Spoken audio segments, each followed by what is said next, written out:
On today's episode, a new patent for Cybertruck's ultra-hard stainless steel, Giga Berlin reaches production milestones ahead of schedule, and SpaceX releases specs on the Starlink V2 Mini satellite.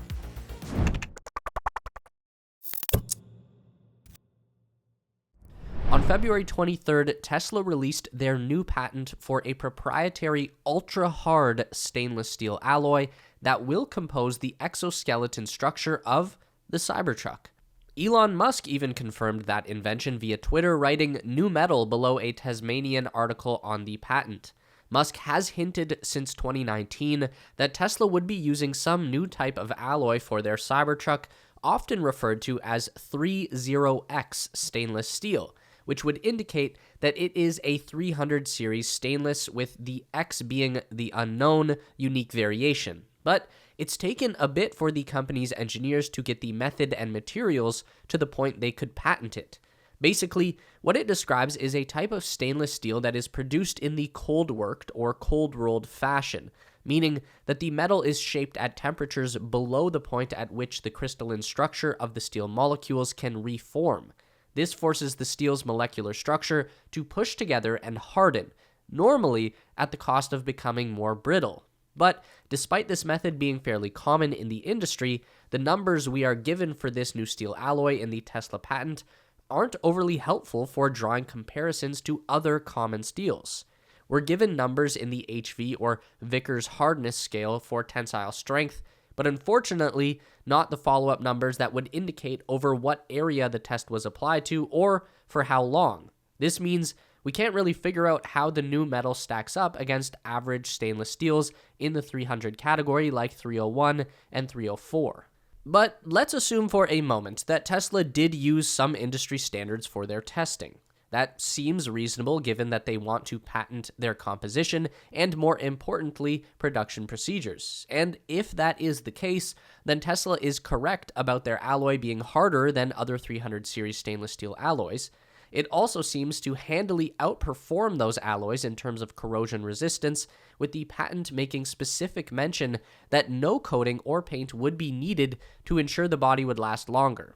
All good things so far. But the most interesting things in the patent aren't the metallurgy, although that stuff is pretty fun to dive into if you have the time. It's the amount of applications the patent covers that really stands out. The document uses the word embodiments quite a bit, which is some very specific legal terminology for describing the various forms and applications this new alloy could be used for. The patent says that some embodiments of the steel can be formed into body panels, which may be referred to as an exoskeleton. Some embodiments could have the body panel formed from a monolithic or large single-piece metal sheet.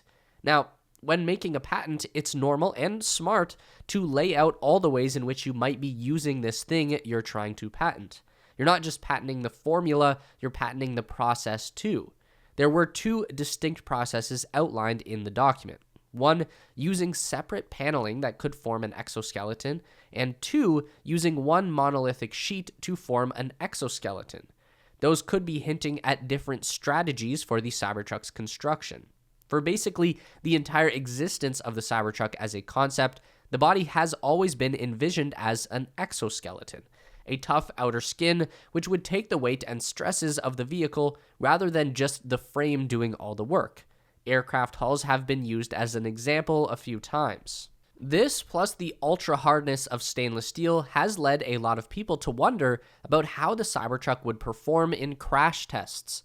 We haven't gotten any data on that yet, and we likely won't until the vehicle composition is nailed down. But just because the body is a unified piece of stainless steel doesn't mean it won't have crumple zones like any other road-safe vehicle. That description of panels, as opposed to a monolithic sheet being used to form the body or parts of the body, is a big clue there.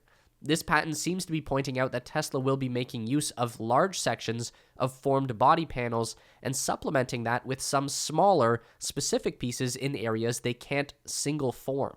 The obvious example here is the doors and hood, but this lends to the idea that we are going to be seeing some engineered points where the truck is designed to crumple safely in the case of an accident. We don't know for sure, but we do know that the design of the Cybertruck is being refined more and more as the start of production nears.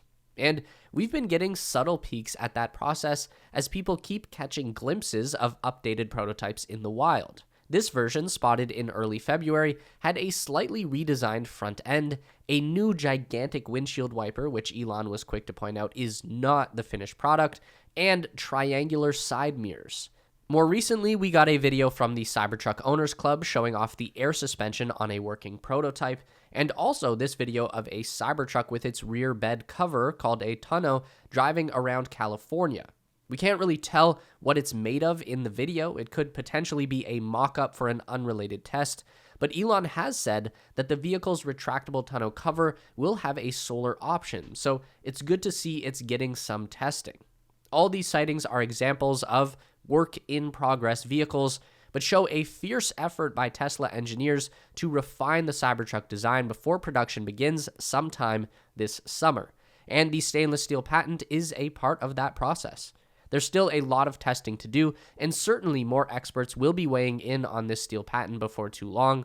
I think we'd all love to see the results of any crash tests once Tesla finalizes their design. For now, we'll just have to connect the dots as we get them and wait for more data to roll in. Tesla's German Gigafactory just announced that staff there have managed to produce 4,000 Model Y vehicles in 1 week, a production target that was originally planned to be hit on around March 13th, putting the Berlin factory ramp up nearly 1 month ahead of expectations. This target, getting hit ahead of schedule, is great news for the facility, which has consistently grown production since opening less than a year ago. Giga Berlin has had a goal of producing 500,000 vehicles per year, or roughly 10,000 cars per week, since it opened in March 2022. By October, they were putting out 2,000 per week, by December 3,000, and now we are seeing 4,000 units, almost half of their goal met in under a year, which is a pretty respectable pace. And it's not just cars being made at the site either. Local officials reporting that Giga Berlin's battery production facility is up and running. On February 16th, Brandenburg Economics Minister Jörg Steinbach confirmed that battery production had begun at the factory.